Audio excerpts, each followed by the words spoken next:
Good afternoon, everyone.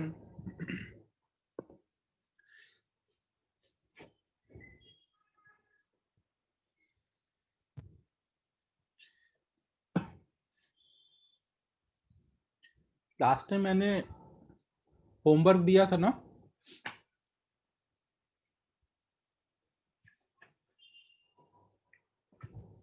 तो उसमें exercise 1 में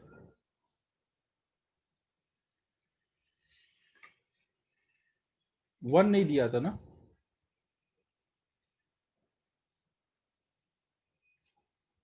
इंटेक्स से दिया था। अच्छा, बताओ कोई डाउट है उसमें?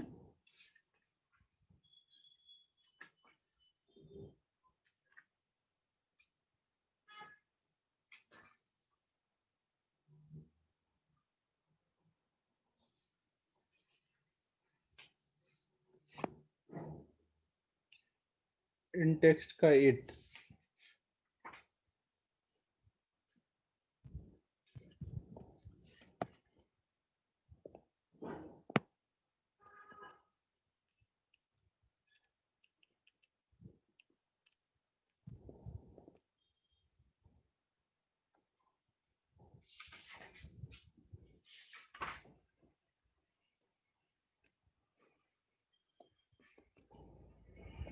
इंटेक्स का 8 देखो। In a double slit arrangement the slit separation is 2 mm and two wavelength. 8 दिया था मैंने लास्ट टाइम।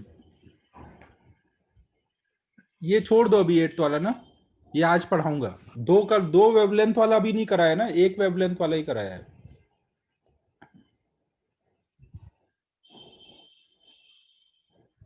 और बताओ इसके अलावा।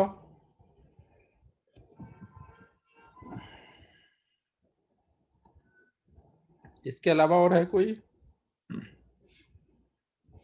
ठीक है, फिर आगे करते हैं ना। लास्ट टाइम देखो हम लोग ऑब्लिक इंसिडेंस का प्रॉब्लम कर रहे थे, वो मैंने दिया था आपको, बोला था कर लेने को। इंटेक्स 2 का 2, इंटेक्स 2 का 2 देख लो।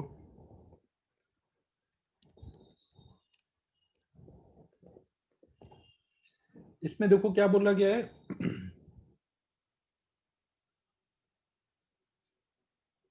What is the effect on the interference fringes in YDSE if width of the two slits are increased.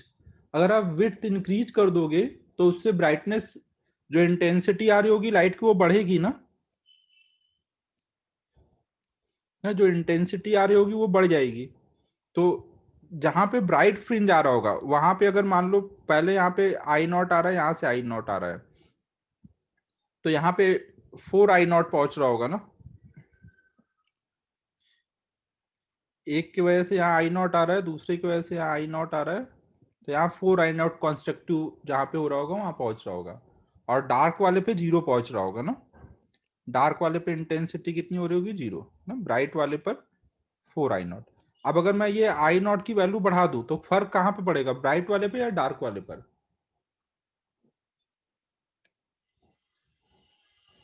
और दूसरा फ्रिंज विड्थ होता है लैम्डा d/d। फ्रिंज विड्थ में कोई इंटेंसिटी का यूज आ रहा है?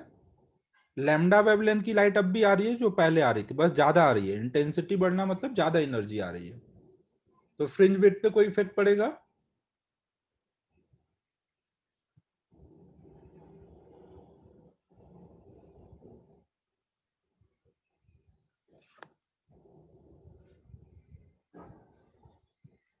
तो इसका मतलब जैसे पहले अरेंजमेंट था वैसे ही रहेगा, बस उनकी ब्राइटनेस बढ़ जाएगी।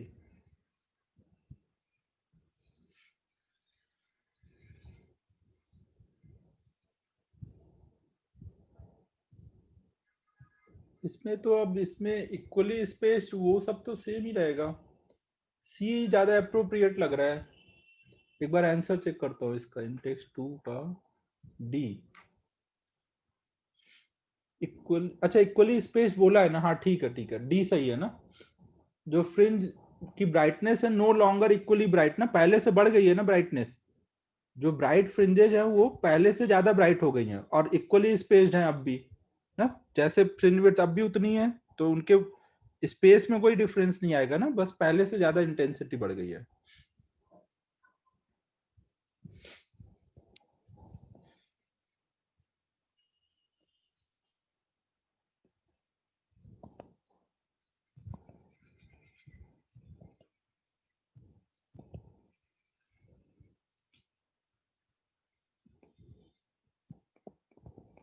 फिर देखो, इन YDSC experiment, ratio of maximum to minimum intensity on the screen is 9। तो हमें बताना है कि wavelength of light used is, देखो यहाँ पे ऐसा कुछ दिया हुआ है,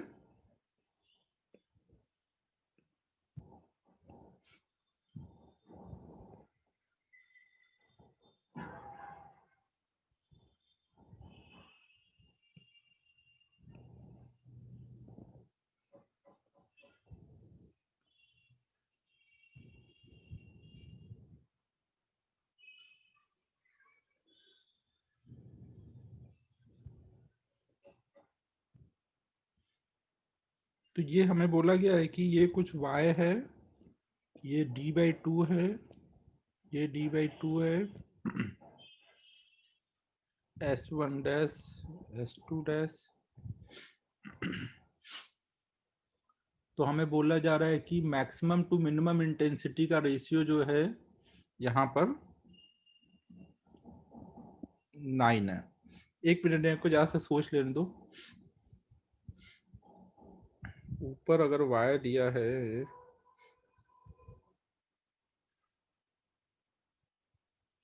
तो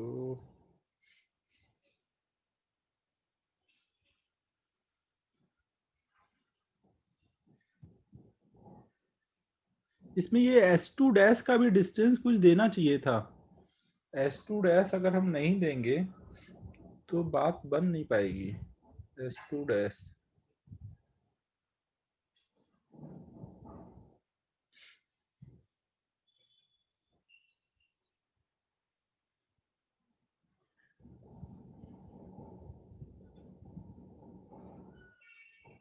तो कोई इसमें कॉन्सेप्ट क्या रहता है मैं वो समझाता हूँ, फिर देखते हैं ना सॉल्व कैसे करना। कुछ मिसिंग लग रहा है ये वाली डिस्टेंस, क्या हो सकता है देखते हैं अभी। देखो देखो यहाँ पे करना क्या रहता है, मान लो इन दोनों के इंटरफेरेंस की वजह से यहाँ पे कुछ इंटेंसिटी आ रही है ना, वो हो सकता है कुछ I1 है, और इन दोनों की वजह से यहाँ कुछ आ रही है I2। तो अगर I1 I2 यहाँ आ रही है तो उसी प्रोपोर्शनलिटी में यहाँ पे पहुंचेगी भी ना। तो अगर यहाँ पे I1 आ रही है, यहाँ I2 आ रही है, तो उसी प्रोपोर्शनलिटी में यहाँ जो पहुंचेगी, तो जो यहाँ पे I1 I2 का रेशियो होगा, उसी रेशियो में जब यहाँ पहुंच रही होगी, तो एक की वजह से I1 डैश, दूसरे की वजह से I2 डैश, तो I1 डैश और I2 डैश बराबर होगा ना, जितनी इंटेंसिटी यहाँ होगी जिस रेशियो में बढ़ेगी उसी रेशियो में यहाँ पे भी इंटेंसिटी बढ़ जाएगी ना।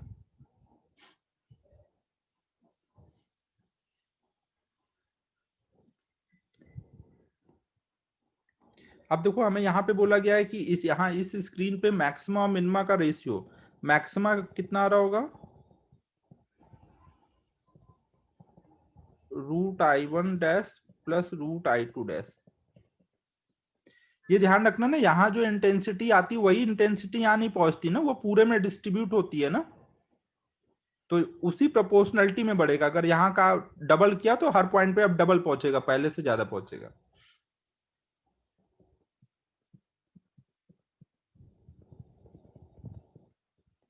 ये हमें 9 दिया हुआ है ना, तो इस बेसिस पे हम बोल सकते हैं √I1, ये पहले मुझे सॉल्व कर लेने दो फिर नोट करना।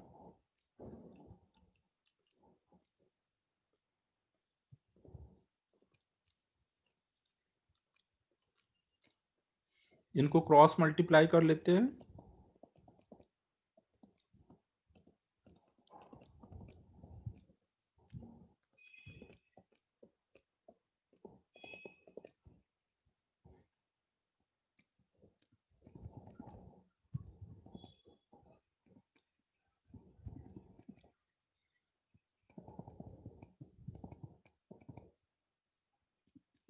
तो इससे हमें I1 I2 का रेशियो मिल जाएगा ना।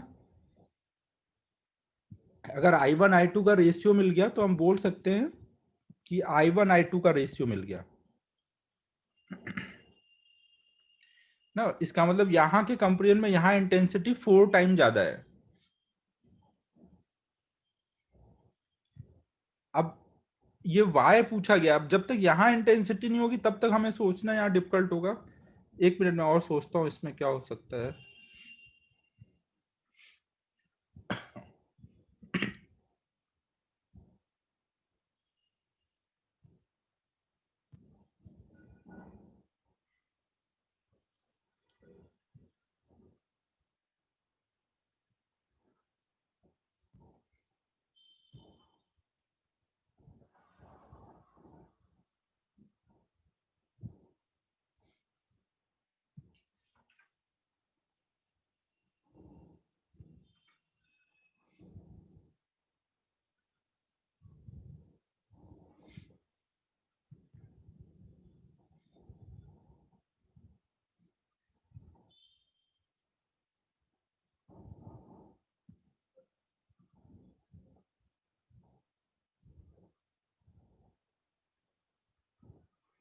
इसमें देखो यहाँ वाली डिस्टेंस भी मेंशन होगा तभी ये अब आगे सॉल्व हो पाएगा ना।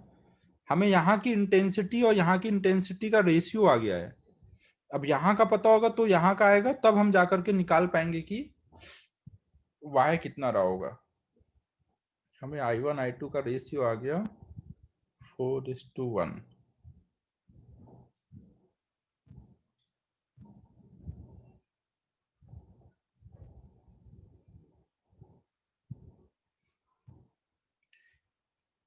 ठीक है, मैं एक बार और नेक्स्ट क्लास में देखता हूँ क्या मिसिंग है यहाँ पे ना, वो बताता हूँ ना, फिर उसके हिसाब से मिसिंग है इस प्रॉब्लम में कुछ ना। समझ आ रहा है अभी तक मैंने इसमें क्या क्या बताया?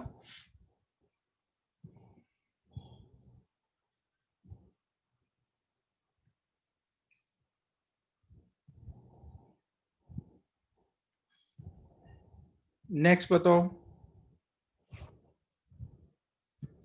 एक मिनट रुकना है ना, मेरे हिसाब से ये प्रॉब्लम शायद HC वर्मा में दिया है ना, मैं एक मिनट देख के बताता हूँ ना क्या मिसिंग है इसमें।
हेलो, देखो इसमें HC वर्मा में थोड़ा अलग दिया है उन लोगों ने, उसमें ऐसे कर दिया है, इसके सामने एक लिया हुआ है और एक ऊपर लिया हुआ है, मतलब वो अलग ही प्रॉब्लम दिया उन्होंने। तो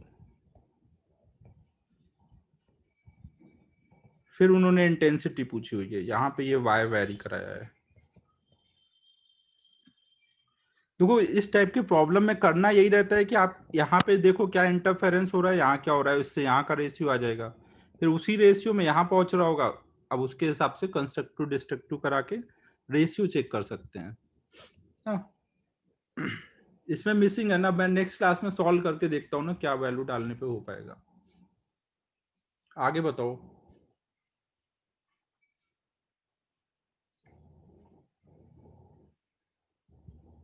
हो गया? आउट हो गए?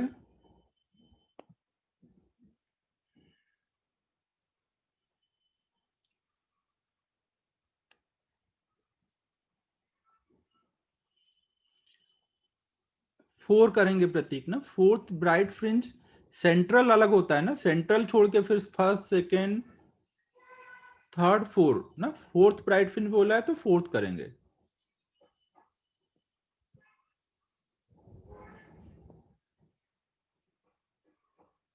ये वाईडीएससी में पूछ रहे हो ना ये?